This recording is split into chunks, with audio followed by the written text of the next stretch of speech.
What's up, everybody? This is the Painless Flipping Podcast, and today I have Pace Morby. What's going on, brother? What up, dude? Dude, good to see you, man. Here in Utah in this dope studio. Congrats. This is awesome. Dude, I'm happy that you're here, man, because I know you're a busy guy. You got a lot going on today, so I appreciate your time. Of course. This is the kind of stuff that is really important to me, is somebody can get some value from this and help their journey, kind of cut the learning curve down a little bit. I'm happy to do it. Well, that's the goal. And at the Painless Flipping Podcast, where our goal is to show people that getting into real estate doesn't have to be that painful, right? Yeah. It can be if you just try to figure out everything yourself, but the reason why we have you on and other experts on is to get you guys to kind of learn from your experience, from the experts' experiences, and know what they can learn and what they can do to go ahead and not suffer everything alone, right? Right. That's the goal. So we like to ask people what they did on their first deal, like how much money they made on their first deal, how they got it, and where you're at today. So let's dive right into that. I started out by lying to myself for 7 years that I was going to get started in real estate and I was going to figure it out on my own. That's how I started. For 7 years, I told myself I was going to get started. I was going to get started. I was going to get started. I was a contractor to, paying my bills as a contractor, owned my own construction business. And for 7 years would work on other people's flips as the contractor, other people's apartment complexes.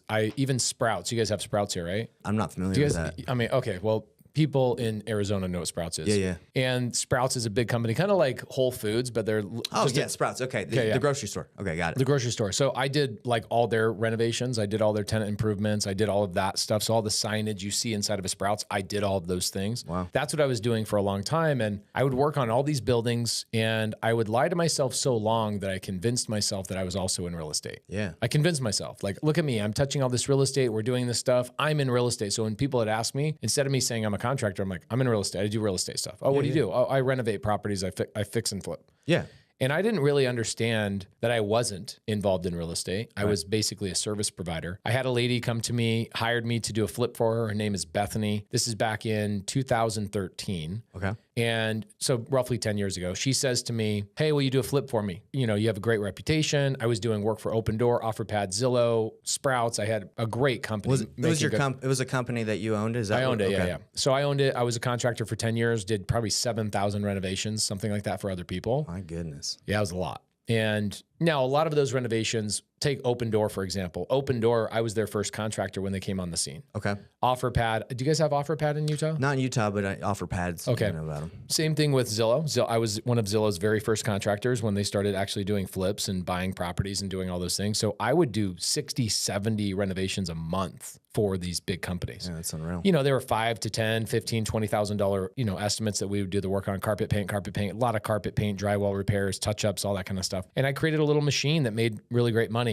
My first time clearing $1 million was in 2014, the year after I got into real estate. I cleared $1 million in construction, like take home. Yeah. So I had a good construction business. I wasn't like broke, right? Right, yeah. And the problem is I was reinvesting all of my money back into my construction business, which was like, I just didn't have anywhere else to go. I didn't have the financial education 10 years ago. I was 30 years old thinking I had it all figured out. And then Bethany hires me to do a flip. I do it on time, on budget. She hires me again for the second one, on time, on budget. On the third one, she comes to me and she's like, what's wrong with you? Why are you a contractor? This doesn't make any sense. No contractor I know shows up on time, gets the budget done, any of that. She says, you should be in real estate. I'm like, what are you talking about? I am in real estate. Right, yeah. Are you a lunatic? I am in real estate. Look at me. Look at all these houses I'm flipping. She's like, no. You are my slave. Your business. She talked to you that directly? That directly, yeah. Wow. Still to this day, 10 years later, we're friends, and she'll still text me. She goes, you shouldn't have said that. You shouldn't have done that. And I'm like, I appreciate her. That's funny. She says to me, you are a simple Google search away from being replaced. Really? You're nothing.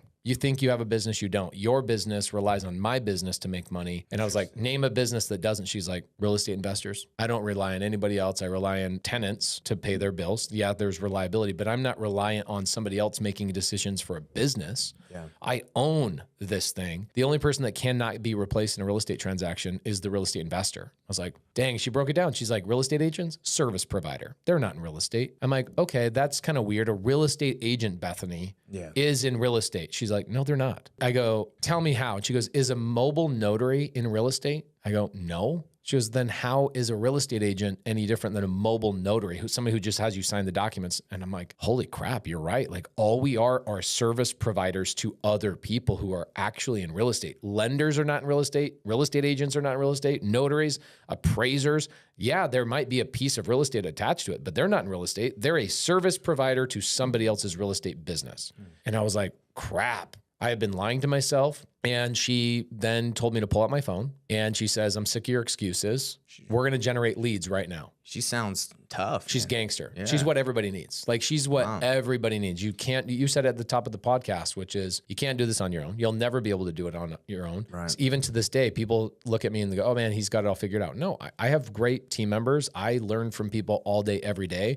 I've got mentors. I've got people I collaborate with. I've got people I'm doing deals with. I learn something new on every single deal, even 10 years later. But Bethany forced me to pull out my phone. Yeah. It was like back in the day when the iPhone 5 was out, right? And you had the internet, you had Safari, you had all that stuff. And she makes me call a company that sends out postcards and mailers. She goes, how much money do you have in your bank account? I got money. Yeah. And she goes, I'm going to show you how to go generate leads and get your first deal without any of your own money. I go, how? She goes, do you have a credit card? I go, yeah. Use your credit card, spend $5,000 on postcards and mailers. And it was like excuse after excuse I kept telling her. We're standing outside of a house, by the way, that I was about to give her an estimate on to do her renovation. We're in the yard. Like it's just nitty gritty. She says, pull out your phone. We're going to call a company. You're going to use a credit card. That's not your own money. It's somebody else's money that you're borrowing. And I'm going to show you how to generate leads and get phone calls coming in. And you're going to talk to people about buying their house. I'm like, what? She's like, get it done. So I go, but I don't know where to send the postcards and the this. And she goes, you're such an asshole. She called me an asshole. And she's like, you just keep making excuses. You keep kicking the can down the road. And she's like, call the damn company right now. So I called the company. And when I talk to them, they go, oh yeah. How much, what's your budget? I go, $5,000. And now I don't send out mailers, but this is how I got my first deal. Of course. It's really expensive. So new people don't send out mailers. It's expensive. Yeah. You can do it when you're getting deals and momentum and stuff like that. But I go, hi, I'm a new investor. I don't know what to do. And they go, oh, no problem. Where do you want to buy? I look at Bethany and she goes, just name a city, you idiot. It doesn't matter. And I go, Phoenix. So the guy goes, perfect. I got the perfect postcard, the perfect zip code, the perfect this, the perfect that. When do you want them sent out? I look at Bethany. She's like, tomorrow, you idiot. He's ready to go. Right there in the yard. This guy was was probably stoked for $5K. You know, he's like, let's get it. Oh yeah. So I spend the $5,000. Postcards go out. My first call comes in 2 weeks later. Guess what? I missed the first phone call. Okay. I missed the second phone call. They called back twice. No. These are right. I sent out 5,000 postcards. So these are different calls. Okay. Okay. They're different cards. I got a lead that comes in. I missed the call. Why? I was installing a toilet. Literally, I was installing a toilet. What would you say that job would cost to do that job? $20. $20. Okay. But what it was is at the end of every renovation, we all know this that are fix and flippers or whatnot. You're the final minute details are the hardest part for people to get done. Yeah. So I would go in and do the cleanup work after all my guys. I'd be like doing the blue tape and whatever else. I bet you hated that, huh? I loved it. You like doing the little details? That's the problem. Okay. The problem was I really loved being a blue collar guy and putting my hands on stuff. Yeah. And I couldn't get myself out of it. So I was installing a toilet. My first lead comes in 2 weeks later. My phone's in my back pocket. I'm like, oh, I'll answer it later. It's probably a customer from my construction company. It wasn't. It was my first lead that I spent $5,000 on. Wow. Then about an hour later, I get another lead. I missed that call too. Then at nighttime, my wife asked me that night, I get home, she goes, hey, have you started getting leads from the postcards? And I go, yeah, I got 2 leads, I think today, but I'll call them back tomorrow. And she's like, you are so dumb. You won't wait 15 minutes to go to a restaurant that has a 15-minute wait. You'll go to the next restaurant. Right. Do you think these people calling to sell their house to you are going to wait a whole day for you to call them back? And I'm like, you're so right. So this is like 8 o'clock at night. And my wife says, pull out the phone and call the damn people. And you got a bunch of women that are just helping you out, man. Look at my company now. Like it's amazing. All my badasses are women. So that's awesome.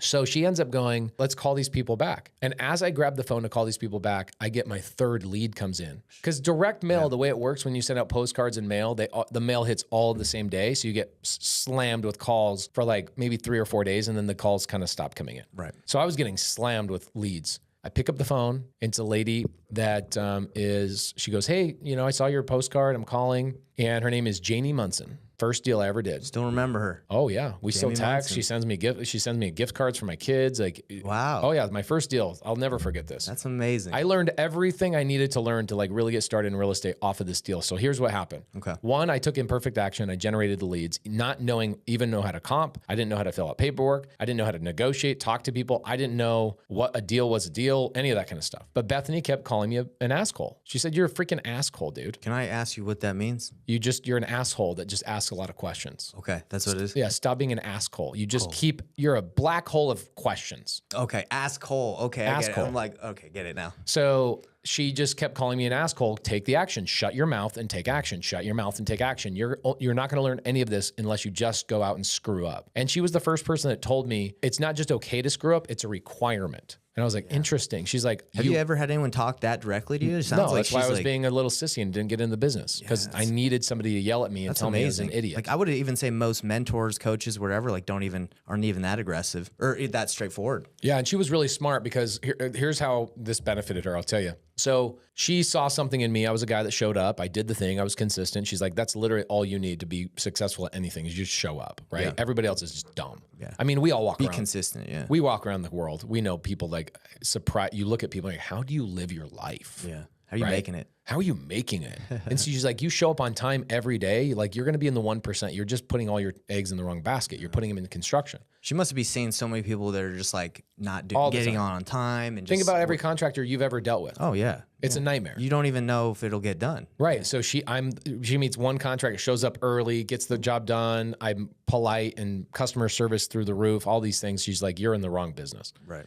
You do not fit the cloth. Like you're not come from the same cloth. Right. Anyway, so Janie's on the phone with me. First lead. It's like 8 o'clock at night. She goes, so what do we do? And I go, I don't know. I go, hold on. Let me call my partner. So I call Bethany on the other line. I go, Bethany, what do I do? I got a lead. You merge it or did you just? I just flipped over to the other side. I go, what do I do? She's like, you set an appointment, you idiot. Like go to the freaking house. I go, I don't know what it's worth. She goes, set the appointment. I'll tell you what to pay for it. I'm like, okay, great. So I'm going up to the house 2 days later, driving up there. I'm texting Bethany. She tells me, don't pay $1 over $150,000. I was like, great. That's all I needed to know. She gave you your price. She gave me the price I needed. I didn't need to learn how to comp. Didn't need to learn how to do anything else. I said, what do I say to her? She's like, go to the house and ask her what's going on. Stop asking questions. Go to the house. I'm like, wow. Okay. She's like, think of it as a first date. Ask all the questions, be curious, and screw up. You're not going to get this deal, she told me. You're not going to get this deal, but you need to go and screw up and mess up and feel stupid. Yeah. Okay. Go to the house, go through the house with Janie, or go into the kitchen, basically. You know how you like go into somebody's house on the appointment, go straight to the kitchen. It's like weird how take a seat, yeah. Yeah. I look at the counter. It's full of postcards, letters, everything you can imagine from other investors. And I'm like, I asked one of the greatest questions I've ever asked. I still ask it every day. What's kept you from selling the house? Like you obviously have other options. What's kept you? She says, I've got an offer at 165, but I need more because I'm a retiring school teacher and I need all the money I can get to move and retire and utilize this money for other stuff. And I go, okay. And internally I go, I can't help this lady. I'm out. Like, how do you bridge the gap between 150, the number I was given, and she already has a solid offer at 165? How do you bridge that gap when it might as well be the Grand Canyon? Yeah. After a couple of minutes of chit-chatting and getting to know her and all that, I go, well, to be honest with you, I don't think I can help you. And she's like, well, why? And I go, my offer is way below that. Like, it'd be disrespectful for me to give you a number. She's like, just give me a number. Stop being a salesperson. I'm like, I promise you, I'm not a salesperson. Yeah. I'm inadequate at this. I'm newer. And I can tell you, there's no way I'm giving you this number because you deserve more money. And she's like, okay, what do we do now? I go, I guess I leave. So I'm walking out of her house. I'm in the door jam and I turn to the left of her and I go, I'm about to leave and I'm standing in the threshold of the door. And I go, is there anything else I can help you with? She's like, what do you mean? Like you want to help me, but you don't want to buy my house? I'm so confused. Like, what game are you playing with me? This lady just thought I was playing a game. Yeah. And I go, well, I can't help you, but I have a construction company and I have a lot of guys that could come in and load up a truck or, pack boxes for you, whatever you need help with. You're a single lady, raising a grandchild. All this stuff is going on. And she's like, wow, you actually paid attention. I go, yeah. She's like, you really do want to help me? I go, yeah, I want to help you. She goes, okay, I got this really weird thing. It's like, it's really weird. You really want to help me? I go, yeah. She goes, okay, follow me. She takes me into her backyard and she opens up the sliding glass door. I mean, this house was so rickety. Like she hadn't done anything since the 70s. So like as she slid the glass door, it was like, like catching. The wheels were broken at the bottom, right? It's like, I know that. I've seen that. Yeah. So I'm walking the backyard and she shows me 3 Flemish bunnies. Do you know what a Flemish bunny is? I do not. They're the size of a 5-year-old child, a bunny. Oh my Massive. gosh. Like they're literally this big or larger. Wow. She's got 3 of them in her backyard. That is, and I bet they eat like crazy. They do. And they're eating her out of a house and home. She's like, I can't retire with these and take them to where I'm going in Oregon. They cost me $400 or $500 a month in vegetables and all this kind of stuff. I'm like, where did they come from? She goes, my granddaughter won them in some like raffle. When they came to the house, they were this big. We thought they'd be the greatest things. And then they grew into these Flemish bunnies that are massive. If you guys are watching this, Google the word Flemish bunny and you'll see a grandma holding a bunny that's the size of a human, right? That sounds kind of scary, to be honest. It's like scary. That big of a bunny. It's like from a freaking haunted movie, or like a Nightmare on Elm Street type of stuff. Gosh. So she goes, my problem is I need to rehome them, but I can't just give them to anybody. And do you know anybody that you can help take these bunnies? I go, yeah. So I call my mom on speakerphone. Really? I'm in the backyard. I call my mom on speakerphone. My mom shows up 45 minutes later in a truck, and she takes the 3 Flemish bunnies. By the way, I've never seen this truck before in my life. My mom's just a resourceful gangster. She had 12 kids. She's just a doer. She shows up. Janie, great to meet you. Let me take these bunnies. I'll find somebody at my church that will take them. We have a lot of people out there that have farmland. We'll find a great home for these bunnies. Amazing. This lady's like crying. Oh my gosh. Come to find out, she already retired from the school district a year and a half ago prior, but was so afraid of letting go of these bunnies. It sounds silly. Yeah, no, this is real stuff. But she'd been putting off selling her house for a year and a half until she figured that out. Like that was the underlying problem. That was it. That was the problem. So I go, all right, sounds great. My mom leaves. I then tell Janie, I go, all right, good luck selling your house. She's like, you're literally not going to give me an offer? I go, Janie, my number's way too low. It's not going to make sense. She's like, just throw out a number. I'm like, I'm not going to even throw out a number. Yeah. Wasn't playing games. Literally was not playing games with her. I just did not know how to get down to 150.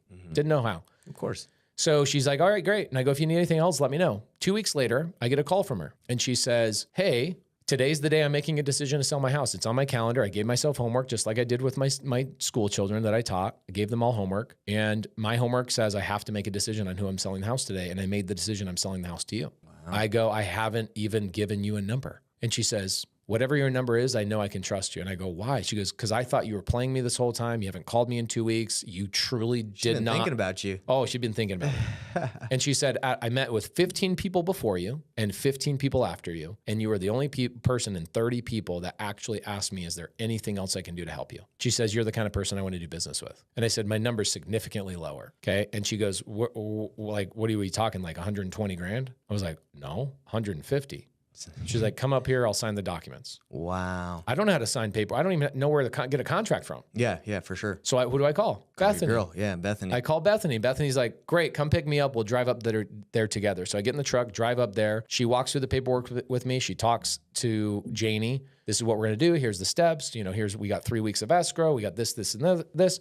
And I'm sitting here going, how am I going to come up with $150,000? Like I had no idea about hard money. Yeah. I didn't know how to wholesale. I didn't even know what the word really wholesale meant truly. Of course. So we leave the appointment. And Bethany says to me, that was one of the most valuable lessons you'll ever learn in real estate. And I go, what? And she says, it's never about the house. The reason this lady sold to you is because you found her bunnies. You found her problems. Yeah. You found the thing that nobody else was willing to even uncover. And now I look back at my real estate career, you know, we have 2,100 doors in our portfolio. I've literally never had a deal that we didn't uncover somebody's bunnies. And we got somebody in the live studio today. I was telling Landon Moore a couple of days ago, like the more you're in this business, you want to go back to the basics over and over and over to remind yourself it truly is like, what is the actual pain? Yeah. Stop trying to negotiate the deal, find the pain. The rapport will usually work it out for you. And what Janie said is, she says, not Janie, but Bethany says, I want you to remember for the rest of your real estate career, you need to find the bunnies. Whenever you're having a hard time on any real estate deal, go, have I found the bunnies? Have I truly found the bunnies? And I go, okay, this is a great lesson. I appreciate it. But what the heck am I going to do with a $150,000 contract? She goes, you're going to assign it to me, you idiot. I go, assign it to you? What does that mean? Yeah. She, oh my gosh, have I taught you nothing? I go, we've never talked about assignment. She's like, okay, what we're going to do is this contract, you're going to sell it to me. I'm like, how is that even possible? So she walked through an assignment contract and she bought it from me at $175. Wow. I go, you would have paid $175 this whole time and you told me I went through this whole thing. She's like, did you learn stuff? I go, yeah. And she goes, this is why I'm a good mentor, is because I force you to learn the things you have to learn. So I made 25 G's. It's amazing without even having to pick up kind of the tools that you used to, right? Having to do the construction. Nothing. And basically the way I looked at it is I made about $7,000 an hour that I put into that one deal, $7,000. It was like 3.5 hours I spent on that deal. Made 25 G's. Incredible. And I'm like, where have I ever spent 3.5 hours of my life, like actually on a deal, anything that I've made 25 grand? Never happened. Right. So I did that Pretty deal. generous of her too, right? She could have came in at you and kind of got a 160. Well, you know what's 155, funny? Here's how bad my mindset was. I made 25 grand. I was like, that's amazing. I immediately thought, I'm going to take that 25 grand. I'm going to put it in my construction business and I'm going to reinvest in my construction business, buy more equipment, hire more people. Yep. And so I go, this is amazing because now I get to do the renovation on the property. She's like, oh no. You ain't touching it, buddy. You're fired. I just taught you how to get a real estate deal. And the first thing you can think of is how do you get in there and do the renovation? Like think about the mindset of what I had 10 years ago. Of course. So blue collar, I'm going to go after and do the renovation. She's like, I just taught you how to find, negotiate, get a contract, assign it, make $25,000. And your first thing is you want to get back on the construction site? What the hell is wrong with you? Wow. She wasn't wrong. It took me 3 more years to, I did hundreds of deals. I was already building a brand around myself, but for 3 years, I kept running my construction company simultaneously while doing my real estate business. Got it. And built a portfolio of like 43 rentals during that time using creative finance. I learned creative finance within 2 weeks of starting in this business. Amazing. Which is amazing. Most people go through like 10 years of just forever, wholesale and burr strategy. What it was is I had a lady named Eileen Brown. It's always a woman for me that's changing my life. My third contract I opened escrow on that month. I made 50 grand my first month. I got 3 deals, assigned all of them to Bethany. Oh my. Wow. Yeah. And Bethany just walked me through it like a good mentor. She was amazing. And then she says, go use this title company. I use this title company. It's Eileen Brown. Eileen Brown had been doing creative finance for 41 years. I think I met her last time I was in Phoenix. Is she still doing business? Yep. Or? She called me a month ago and she's like, because of you, I cannot quit my business. Yeah, I met her. She's awesome. She's amazing. So she's been now in the business at this point, 51 years in the business. Yeah. So she tells me, what are you doing with all your other leads that you're not able to close? And she sat down and taught me sub 2 and seller finance, novation agreements, and whiteboarded with me for weeks and weeks and weeks. And I'm like, why do most people not teach this? She said, people do teach this, but typically, this is, again, 10 years ago. Creative finance mentorships are like $50,000, and they're really hard to get into because she taught me something that was so valuable. She said, they make the water muddy so you think it's deep. And I'm like, wow, that's freaking, what do you mean by that? She goes, everybody makes creative finance seem so challenging so it keeps you away from it. Really? She says, I've been waiting for somebody to come in and normalize the conversation around creative finance. And I said, Eileen, mark my words, I will be the guy that will normalize creative finance in the United States. Really? And I will shout your name from the rooftops over and over and over and give you all the credit. What you're doing right now. It's what our whole community is doing. It's been amazing watching our community lead every single state in terms of creative acquisitions, and title and escrow officers are like, we love your people. That all came from Eileen Brown. Actually, Bethany Willis taking an interest in me, becoming my mentor, walking me through step by step, because I'm an idiot. We're all idiots. We need somebody to walk us through step by step. She then, what was funny about Bethany, and she said, you don't need me anymore. You need somebody bigger. I'm a small player. Mm-hmm. I'm like, don't leave me. Yeah. She's like, nope, you got to go hire another mentor. It's time. And then after that guy, 6 months, hire another one. After that person, hire another one. You'll never be done learning. She says you should spend 10% of all your income from your business reinvesting in yourself, going to seminars, reading books, going to masterminds, this, that, and the other. I'm like, what's a mastermind? Didn't know any of this stuff. Yeah. It's all new world for you. Whole new world. And that first year I made $500,000 take home. But I was also making $1 million a year as a contractor. So you can see my conflict. Yeah. My conflict was like, well, how do I let go of this to focus on this? The way I went full-time in real estate was years later, finally I had my biggest client file bankruptcy in my construction business, and I lost everything in my construction business. He owed me millions of dollars. Really? I lost everything. I had to sell all 43 of my rentals to recover from it, and I had to start all over. What year was that? 2018. He lost everything and it affected you. Wow. Oh, affected. I was pouring money in his job. So he wasn't paying me on my construction until he sells the house. So I would front all his construction. I mean, we're doing 10 houses a month. Yeah. Talking millions of dollars. He filed bankruptcy on $16 million.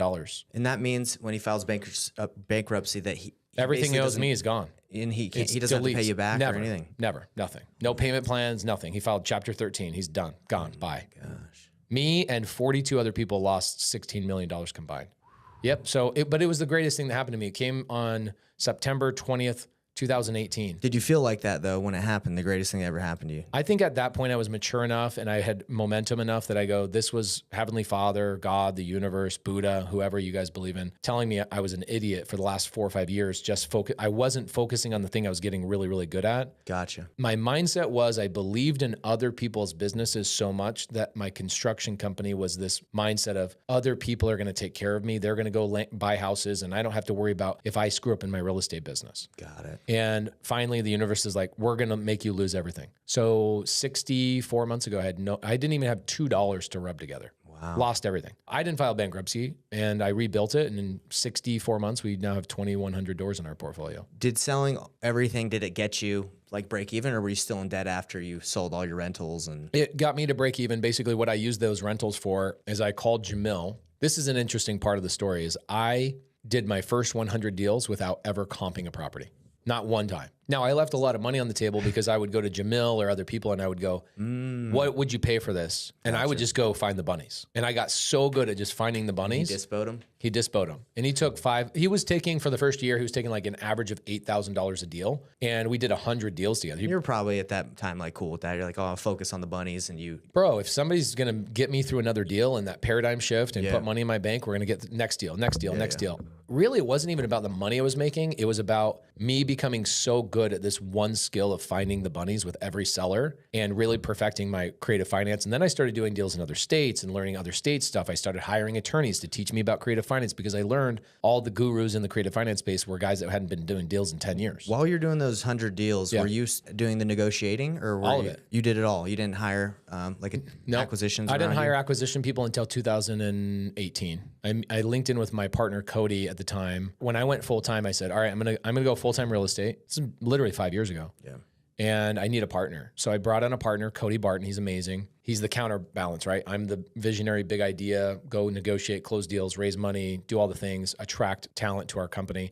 He runs the back end, the employees, all that kind of stuff. And so we hired acquisition people. We had them for like 3 years. And then about 2 years ago, I'm done with acquisition people. Right. That's one thing I've noticed is when you were doing the negotiating, you were probably extremely good at, obviously you're good at finding the bunnies, but when you try to scale that out, sometimes those people don't. They just want to, it's just here's the thing. It's an acquisition minded person. Yeah. What does that mean? They all want to own their own business. And so what happens is in that, like my title and escrow business, my escrow officers that I have on the team, they'll never leave the company, right? They'll be there for 35, 40 years. It's not in their blood. That type of demographic does not go, okay, I figured it out. I'm going to go start my own title company. Very rarely does that happen. In acquisitions, it's like the opposite. It's like very rarely will you have somebody go, well, what do I need you for anymore? Yeah. They're not like, oh, I want to work acquisitions for you for the rest of my life. Nope. They want to own their own thing. They're watching my YouTube channel. They're watching Jamil and Jerry's YouTube channel. They're watching podcasts like this. And they're like doing acquisitions for me in the day and then working their own deals. My last, like I could talk about this for hours. Of course, yeah. But I had acquisition guys that were working for me Monday through Friday, and they would come into the office on Saturday and Sunday and act like they were working for us and like catching up on hours. They were just calling my leads on Saturdays and Sundays for their own business. My gosh. This went on for like 6 months and I'm like, I'm done with Americans. Yeah. So now I have nothing but Filipinos on our acquisition side. Now on my multifamily business, we now have a little over 1,000 multifamily doors. I have a full-time team, 6 people. Multifamily is very different because I can give my multifamily acquisition guys a portion of the equity on the deals, and they're large enough deals that they make sense for those guys to stick around. They feel like they're building something versus you know. And I'm not involved in that business at all. I mean, I am. When we're raising money for the fund, I'll raise money for the fund, but that business, it's a 6-man team. We'll buy $40 million in real estate this year just on that team. We just launched it maybe 8-9 months ago. And then this year in 2024, we'll probably buy another $80 or $90 million in real estate. My goal with that business is to have $10 billion in assets in the next 15 years. Okay. With just that team. It's incredible. Yeah.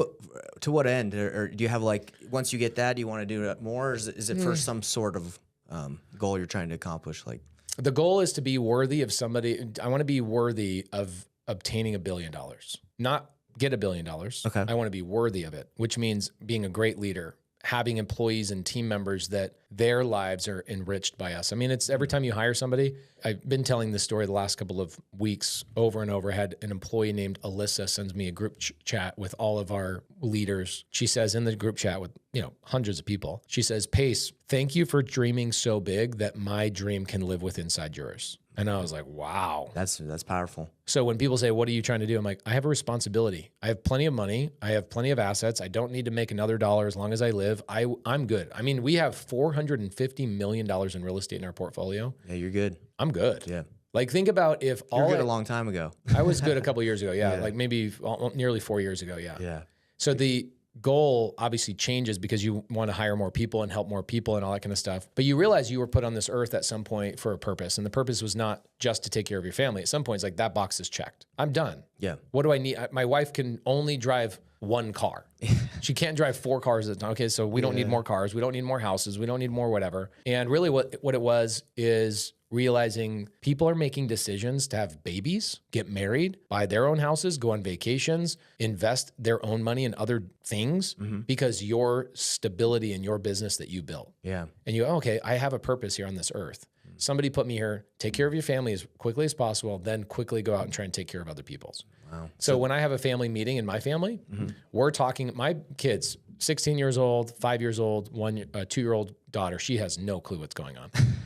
We are talking about other families that we're impacting. And our goal next year, for example, for my kids is our goal is to get 50 families off the street that are homeless, because there's all sorts of crazy statistics talking about how 1 in 30 kids are on the street. In the United States, 1 in 30 kids are homeless. These aren't drug rattled, like fentanyl situations. These are families that are working at Walmart, Target, single mom who's making $18 an hour who can't afford rent. Yeah. Okay, so how do we go after that? Our job is to go buy real estate, figure out how to make it affordable, work with charities. There's a couple of charities we're working with. One's called Family Promise. They help working families, non-drug related situations, to get into the houses that we as investors go out and get. Now that's definitely a mission. It's a mission. That's a mission. And it's a mission. And so I think our community, our real estate community, will probably get close to 2,000 families off the street next year by working with this charity. And when you show your kids, this is what we're doing, this is why we're buying real estate, is to benefit other people. And like, cash flow is no longer the goal, right? So I just want to become worthy of that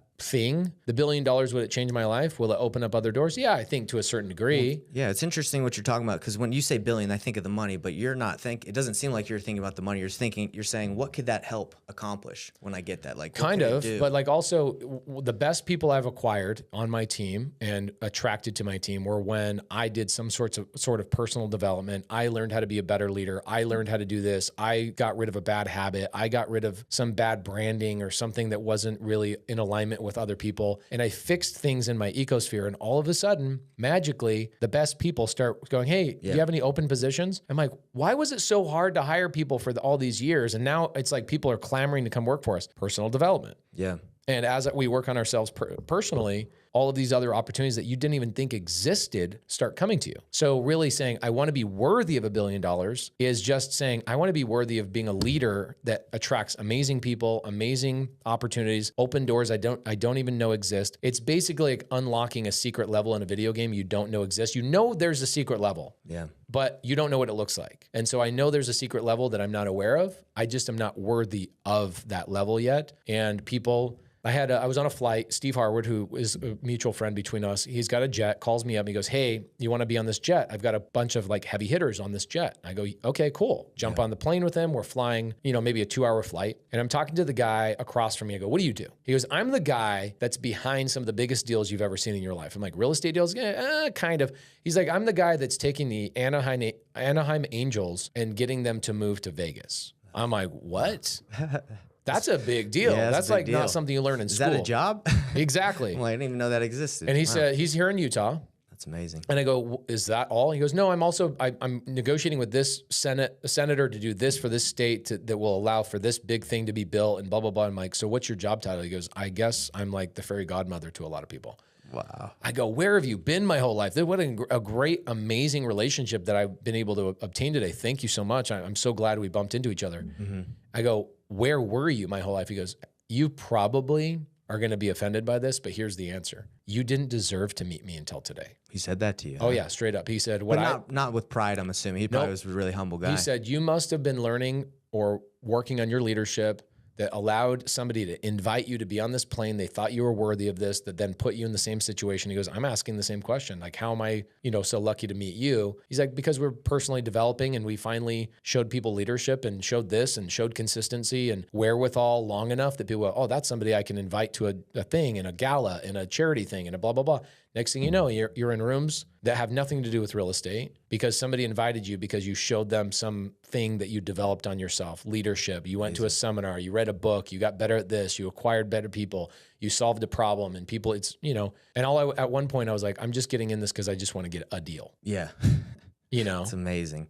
Well, we'll wrap it up because I know you got to get going. But everything you said is this story is incredible because I've seen it in the lives of other people I've interviewed. It's like, they first start out with trying to get that deal, but then their leadership skills eventually get them to a level where it's past the deal, right? You still want to help people because that's like what it's all about is serving. It's the emotional income. Once you start getting emotional income coming in your life, it's I call it the helper's heroin or the helper's high. When you start helping other people obtain, like, think about what Bethany got when she helped me get my first deal. Right.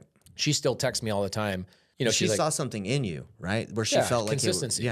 Right. She saw consistency and was like, you're somebody. Now, Bethany and I did like 30 deals together in our first year. And I ended up actually buying her business from her on seller finance. So she was a Homevestors franchise, right? We buy ugly houses people. So I bought her business for $135,000. I go, I don't have $135,000. She's like, why don't you have you're making all this money in your construction company? Like, yeah, I reinvest it. She's like, you need to fix your financial literacy. You should be investing outside of your business, pulling money out. I didn't know what that meant. It took me years until I was ready to hear that. And when I finally was ready to hear that 3 or 4 years later, I look back and go, oh my gosh, Bethany was telling me this, but I wasn't ready for the information. Right. And that's what I'm talking about with personal development. I want to become worthy of somebody, worthy to get $1 billion because there's things that in my life right now, I'm not ready to hear. Yeah. Right. I definitely wasn't ready to hear them 10 years ago. You weren't ready for that airplane when you first were trying to get your first deal. Hell no. So a lot of people will ask me, how do I get on those planes? How do I get around those people? I'm like, oh, bro, it's a journey. It takes 5-6 years of consistently showing up, thinking nobody's going to believe in you. Nobody's going to do anything.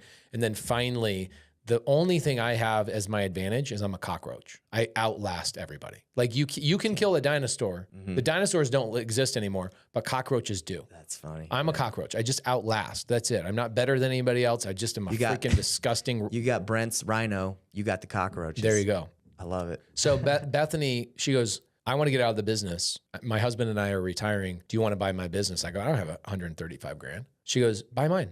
I go, I told you I don't have it. She goes, yeah, but you already know creative finance. Why can't you buy my business with it? I'm like, I can buy a business with creative finance. So I bought her business for $100. I've actually never told anybody this story because I don't know that anybody even cares about it. No, this is incredible. But I bought her business for $135,000, $0 down, 0 interest. She let me pay her like $20,000 a month from my deals. Really? Oh, it was the greatest thing. It was just like, here you go. That is incredible. Yeah. I own a business like that. I'm sure it was pretty well oiled. It was okay. I mean, it was a small mom and pop business. I learned a lot. And really what it was is I owned the Phoenix territory for We Buy Ugly Houses for 4 years. Incredible. And that opened up doors for me. And then I became well known and started getting on podcasts like maybe 5-6 years ago. People would ask me, will you come on my podcast? I go, why do you want me on your podcast? Well, because you're doing 12, 13 deals a month. Like, I want to talk. How are you doing this? I go, you really care about that? Okay. Yeah. And that came from Bethany giving me an opportunity because I showed up and I did the thing. And just doubled down, kept doing the thing, still to this day. It's all I'm doing. Like, I'm here in Utah right now with Landon Moore, who I referenced a couple of times. I don't know if the camera can see him, but I'm just flying around the country, just buying deals with people now. Incredible. It used to be an Arizona thing. Now I'm like, okay, 30%, 40% of the stuff I'm buying is in Arizona. Now everything else is all over the country. I'm in 21 states and made the decision today that I think I'm going to pause on single family for probably a year. We just started buying RV parks and like 50 unit to 150 unit multifamily stuff, all in creative finance. So I think I'm going to focus on that for the next couple of years and really just I think what's going to happen in 2024 is interest rates are going to come back down. And I think the market, anybody that's been holding properties, like a guy like me, 2,100 properties, 2,100 doors, what's going to happen to the value of my properties? They're going to go up 10, 20, 30% maybe in the next 24 months, I hope. Yeah. And if they do that, I'll refinance out $40, $50 million, put in a lending business, just rinse and repeat, do it again. Amazing. And you know how it is. It's like, you just got to show up every day, do the crap. I see the biggest problem with a lot of people is they go, oh, wow, I found something that worked. I got 4 or 5 deals. You know what they do? They go, all right, time for the next thing. It's like, no. Yeah. Subway sandwiches doesn't go, all right, we did sandwiches. We sold 1 million. Let's start selling hamburgers. It's like, no, they perfected the thing. Build a machine. Get employees to run the thing. Yeah. And I have great partners that allow me to do that. But anybody that's out there, you got to get to a point where you do a couple of deals on your own. You then get to a point where you might have somebody you collaborate with. You get to 3 or 4 deals a month. You do that maybe for a year or 2. And people don't want to hear that. Yeah. People, all right, next thing, I want to own 1,000 doors like Pace. It's like, dude, you don't understand the journey was 10 years. Yeah. And it's not just you. You got a massive team behind you, and all these people think they got to do it themselves. And you could probably do it in 5, but you're definitely not doing it in 12 months. Yeah. And you're not going to do it after reinventing every 3 months and going, all right, now it's time for something different. I'm like, oh my gosh. And from what you said, maybe they're not ready for that yet. They're not ready to handle that because they got to improve themselves. So one thing I want to ask you can leave the listeners with, because most of the people that watch this are probably in their first deal stage, right? They're trying to get their first deal. What piece of advice, what's one thing you could tell them? Because we have talked a lot about leveling up, right? Who you are so you can handle that. What's one thing someone could do, actionable item they could do today or this week that could help them begin that trajectory towards, leadership, towards leveling up? All right. So when I was a contractor, one of the reasons I couldn't get into real estate for 7 years wasn't because I didn't have books or YouTube or these things or 3-day seminars, stuff like that. I had all of those things. But what I didn't have was an actual friend. I didn't have somebody that I could collaborate with. It's like, remember when you were in high school and your parents would be like, all right, your freaking, curfew is at 10 o'clock at night. Yeah. You'd show up at 10:30, 11 o'clock. Oh, Mom and Dad, I'm so sorry. I lost track of time. You ever tell your parents you lost track of time? Of course. Okay. Create an environment in real estate that you lose track of time because you love being with the people that you're working with. And that's not saying go get partners and go get employees. I'm saying make friends. Like Landon Moore and I travel around the country. We go hang out with each other. Him and I are not partners. We're just friends collaborating. He's building his business. I'm building mine. That is the greatest thing ever because now the conversation is between point A to point B. Let's say I'm going to Starbucks with Landon today. We're not talking about wasteful stuff, which is probably the number one reason I was having a hard time. Not probably. Yeah. The literal reason why I was having a hard time getting into real estate is because all my friends were contractors. I was talking about what drill is a better drill company than, DeWalt or Ryobi or whatever. That's the conversations I was having. Okay. Which left me with the energy that I had, which was, oh yeah, I'm a contractor. The identity. So what I would do is I would go to meetups. I would find people. Guess what? How did you make friends with the people you went to high school with that you ultimately lost track of time with? Spend time with them. You spend time with them. You lockered next to them. Your sports, whatever. The way we do it now in real estate, it's meetups. Same thing. Go to a meetup, link in with 5 people. You'll like one of them. Go to another meetup, do it again. Another meetup, do it again. 120 days later, 4 months later, you'll go, I got 5 badass friends that I love spending time with. They're all doing a couple of deals a year or a couple of deals a month. And then guess what? Your job is to then try and level them up by saying, let's do more deals together. Let's do this. Let's do that. A year later, if some of them fall off, your job is to refill them with people that are bigger than you. I'm at dinner with Grant Cardone. This is like going from first deal to now I'm at dinner with Grant Cardone a couple of years ago. And he says, how much money do you make? Which I love. I love that conversation to, if you were in private settings, how much money did you take home this year? Right. And I tell him, and his response was, why so little? Should roast you. I go, damn. All right, Bethany, just punch me right in the face. Yeah. And he goes, I guess I just got to level up. And he goes, no, you don't. Your friends that you're with are always the people that level you up. That's amazing. He says, you need to hang out with people that are making double what you're making. Otherwise, you're going to be stuck right where you're at. They have different conversations, different ideas, different this. They behave differently. They treat people differently. Everything about their life is different. Even going to dinner with people that are making $10 million a year is a different experience than going to dinner with somebody who makes $100,000 a year. It's a different experience. Yeah. Even if you don't talk about real estate, just the experience. The feeling you get, right? The environment. The confidence. And then, when you're around a really confident person, they give you confidence. They feel confident right now. Yeah, hell yeah. Bro. So that's the answer. People don't want to hear it. They're like, oh, okay, I got to make friends. But what about the information? Guys, I did my first deal, never comping. My first 100 deals, I did not comp a single property. Didn't know how to fill out the paperwork. Didn't know how to comp anything. Didn't know how what an assignment was. Didn't know how to negotiate. I just had a friend, Bethany, that literally filled in my gaps. It's amazing. So, joining a community, joining a Facebook group, and then physical proximity is very important. Human beings are meant to be connected. Yeah. Zoom is okay. It's a great appetizer. It's a great foreplay, but at some point you got to have physical contact. You do. Yeah. And it's interesting. I was talking to Brent Daniels about this the other day. It's like the information's out there, right? You talked about it even when you started. It's about the community. Yeah. Which you have at Sub 2. Yeah. So it sounds like that's what really helps you level up, which is amazing to hear that. I level up inside our community. It's crazy how much I learn inside of our community from other students that are doing deals. Like Landon and I were talking about one of our fellow students. I'm a student inside of Sub 2 just like anybody else. Yeah. Matt Bell. shows up consistently, but he brings something completely different to the table. He's like a top lender in the country. He talks about DSCR loans and how do I do this and how do I help out with this and how do I get the DTI removed from the thing, and here's the ways I do it. And it's like everybody collectively learns from him, and so do I. Yeah. Amazing. And I'm like, I only want to be hanging out with people that I'm learning from, because I know what it felt like in my 20s, where I was basically with a bunch of contractors talking about drills and what kind of wood they use for a freaking house. Great, perfect. How's it going to make me any more money? Yeah. And of course, money is not everything. But what did Kanye West say? He says, having money is not everything, but not having money is everything. Of course. So anyway, so there you go. Amazing answer, and I appreciate you coming on here. And just one last thing about friends is if you do reach out to those higher level people that you want to be around and they're too busy, or they don't want, not they're saying no to you, but they're like, hey, they don't have the time, right? Yeah. What would you recommend? Because I know people are probably going to try and reach out to people maybe that they're, I don't want to say they're not there yet, but those people might not want them. The message that here's how do we message people? We message people through text messages, Instagram DMs, Facebook Messenger, email, whatever, right? Higher level players don't receive messages through those mediums. How do they receive a message? Through your consistency being talked about in circles. Consistency is the number one attribute. You want to get somebody's attention that's a higher level person, show up for a year and have other people talk about you in those circles. So for example, you're going to a meetup. You see somebody like, I want to collaborate with you. I want to hang out with you. Don't go up to that person. Go help somebody else get a deal in that room. Help another person get a deal in that room. Perfect answer. Those people are going to let that person know by your actions that you are the person that they want. Turn it around on them. And go, oh, I had a text message. That's a perfect answer. I love it. I've never talked to Sean Whalen. You know Sean Whalen? Never talked to him. Okay. And today he sends a text message to me and he goes, dude, I am just so curious who the hell you are, because everybody won't stop talking about how you're helping their business. You're doing this, that you're collaborating with them. Why have we not collaborated? And like 3 years ago, somebody goes, hey, do you want me to put you in touch with Sean Whalen?